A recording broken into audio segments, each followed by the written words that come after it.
Magandang umaga po sa inyong lahat. Samahan niyo po ako sa aking morning routine. Tara po.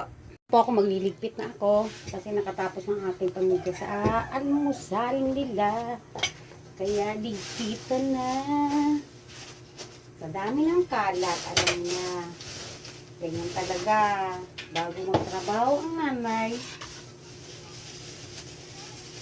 tapusin muna ang lahat ng trabaho sa bahay. Ligpit, ligpit, ligpit. Ganyan talaga ang routine ng nanay. Magligpit.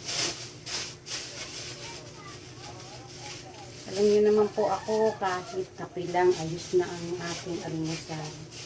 Kape is life.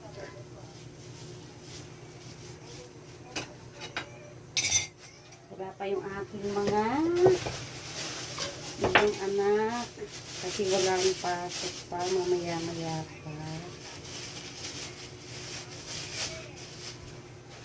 Tabi ang lahat ng basura.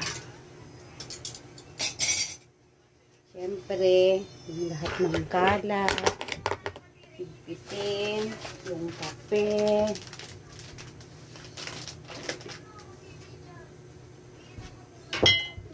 Balik na sa dating lalagyan. Luluto na rin ako ng ulam para pag alis ko. Kakain na lang sila mamayang tanghalian. Diba po? Ganun ang ano ng nanay. Linis. Pag alis. Ay, kikay. Pasensya na po kayo sa magulinong namin bahay. Nakapagluto na ako ng isda para kapartner ng aking munggo. Walang araw ang pagluto ng munggo. Kahit anong oras, anong araw pwede magluto. Di ba po? Balikan ko po kayo.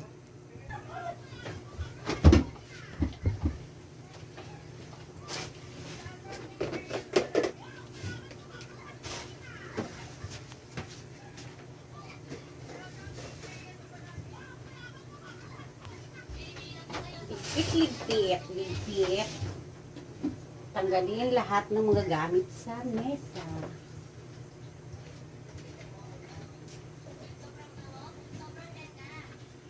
Smil marimar. Ang hirap magligpit.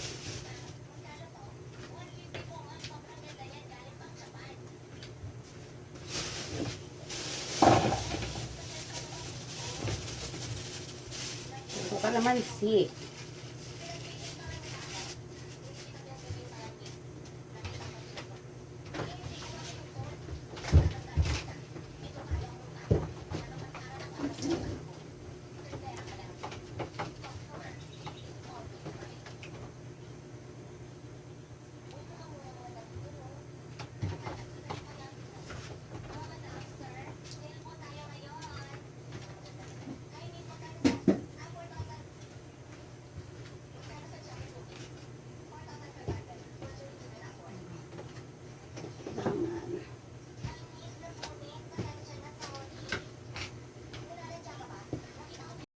Ilagay yan sa